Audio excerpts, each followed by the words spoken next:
है, परमात्मा उसका साथ कभी नहीं छोड़ सकते। धर्म में विपत्ति आती है।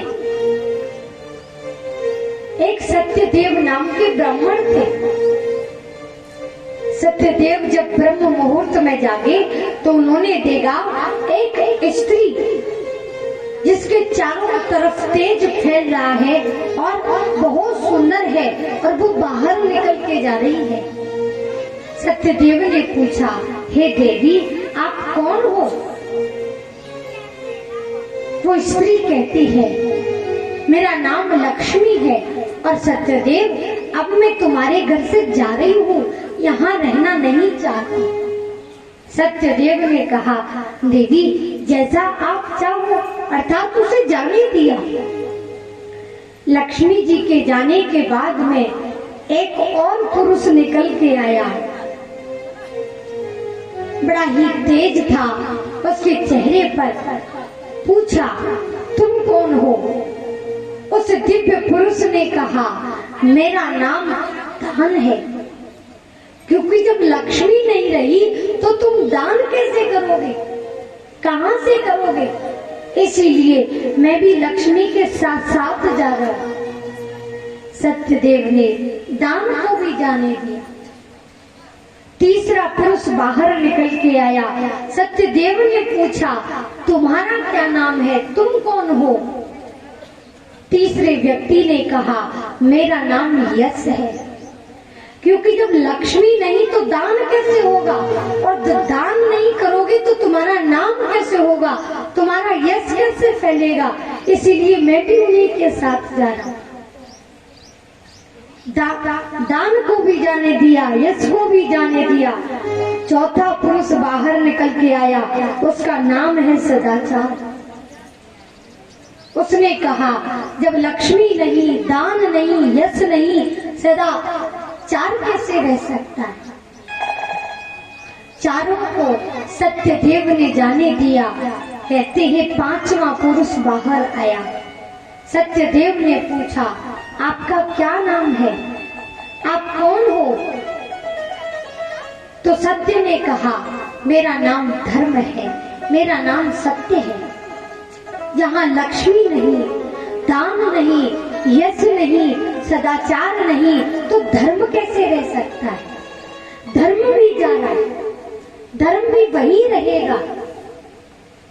सत्यदेव उनके चरणों में बैठ गए। हे धर्म, केवल मैंने तुम्हारे लिए लक्ष्मी को जाने दिया, दान को जाने दिया, यश को जाने दिया, सदाचार को जाने दिया, केवल तुम्हारे लिए। अब मैं तुमको नहीं जाने दूंगा। और जब मैं तुम्हें नहीं छोड़ रहा, मैंने आज तक धर्म का पालन किया, कभी अधर्म नहीं किया, तो फिर तुम मुझे छोड़कर क्यों जा रहे हो? केवल मैंने तुम्हारे लिए इन सब का त्याग किया है, पर मैं तुम्हें नहीं छोड़ सकता, तुम्हें नहीं जाने दूंगा। जब सत्यदेव जिद पड़ गए कि मैं तुम्हें नहीं जाने दूंगा, तो धर्म जाने से रुक गया। और जब धर्म जाने से रुक गया तो लक्ष्मी, दान, यश और सदाचार चारों वापस लौट कर आ गए। क्योंकि जहाँ धर्म होता है, जहाँ सत्य होता है, वहाँ सब कुछ होता है। और जहाँ धर्म नहीं, वहाँ कुछ भी नहीं। चाहे कितनी भी विपत्ति आए, कितना भी संकट आए, पर अपने धर्म को हमें नहीं छोड़ना। एक पतिव्रता नारी, जिस समय उसका पति घर नहीं था, अपने छोटे से बच्चे के साथ रहती है। भगवान आज उसके धर्म को मापने के लिए आए कि देखूं तो सही, ये अपने धर्म पर अडिग रहती है या फिर अपने धर्म को तोड़ देती है। भक्तमाल ग्रंथ उठा करके देखिए, कितने भक्तों की कथा उसमें है। कितने भक्तों ने अपने जीवन को दांव पर लगा दिया केवल परमात्मा के लिए, केवल भगवान के लिए। वो पतिव्रता नारी भगवान एक भिक्षुक रूप में आए और आकर के कहने लगे, भिक्षाम देहि, मैं बड़े दिन से भूखा हूँ, मेरे लिए भोजन चाहिए। वो पतिव्रता स्त्री एक दुकान पर जाती है क्योंकि उसके घर में कुछ नहीं था। सेठ के पास गई, सेठ जी आज मुझे थोड़ा सा धन दे दो क्योंकि मेरे पति यहाँ नहीं, और पति जब आ जाएंगे तो मैं पुनः आपको धन दे दूंगी। सेठ ने कहा, मैं केवल तुम्हारी बातों पर ही तुम्हें क्यों धन दे दूं? तुमने बाद में मुझे नहीं दिया, अगर तुमने मना कर दिया तो उस पतिव्रता नारी ने अपने नन्हे से बालक को सेठ जी की दुकान पर बैठाया कि तब तक मैं इसे लेके नहीं जाऊंगी जब तक मैं आपका धन नहीं दे देती। और वो धन लेकर के गई, भिक्षुक को भोजन कराया, भोजन प्रसादी से निवृत्त कराया, लेकिन वो तो भिक्षुक नहीं, साक्षात परमात्मा है। पूछने लगे, देवी तुम्हारी गोदी में जो पुत्र था वो कहाँ है? मैं पतिव्रता नारी कहती है, मेरे घर में कुछ भी नहीं था, लेकिन मैं अपने धर्म को तोड़ना नहीं चाहती, इसलिए सेठ जी की दुकान पर मैं अपने बच्चे को बिठाकर तब धन लेकर के आई। भगवान तुरंत उसी स्वरूप में आ गए और कहा, मैं कोई भिक्षुक नहीं, मैं स्वयं भगवान हूँ, धर्म हूँ, क्योंकि मैं तुम्हारे परीक्षा को मापने के लिए, धर्म को मापने के लिए ही आया था। कहते हैं मनुष्य के सामने विपत्ति आती है, पर वो विपत्ति मनुष्य को तोड़ने के लिए नहीं आती, उसे और महान बनाने के लिए आती। जो परीक्षा में कड़ा उतरता है, खरा निकलता है, कसौटी पर कसता है, वही अंत में फिर महान होता है। इसीलिए परमात्मा हर जीव की कसौटी करते हैं, और कसौटी किए बिना इस जीव को वो अपनाते नहीं है, जगह नहीं देते। सुदामा जी महाराज सर्वस्व का त्याग कर देते हैं, पुनः एक झोपड़ी बनाकर वहीं पर रहने लगे और भगवान का भजन भी करने लगे। लेकिन कहते हैं मनुष्य तब तक नहीं सुधरता जब तक उसको अपने जीवन में कोई झटका सा न लगता। जैसे मानो किसी के ऊपर अनंत दुख आए और अनंत दुखों को देखने के बाद अगर वो खड़ा हो तो कभी भी वो अन्याय के मार्ग पर प्रशस्त नहीं हो सकता। क्यों? क्योंकि उसने दुखों को देखा है। बाबा तुलसीदास भरी जवानी में अपनी पत्नी की तरफ आसक्त थे, और आसक्त भी क्यों थे? क्योंकि जब उनका जन्म हुआ तो कोई भी नहीं था, उनको माता पिता का प्रेम मिला ही नहीं था, वो प्रेम को जानते ही नहीं थे कि होता क्या है। आज रत्नावली के साथ जब बाबा तुलसीदास का विवाह हुआ, उनकी पत्नी उनका सत्कार करती, आवभगत करती, पूजा पाठ करती, अत्यंत प्रेम करती। बाबा तुलसीदास को ये बहुत सुंदर लगा कि अब मुझे कोई अपना मिला है।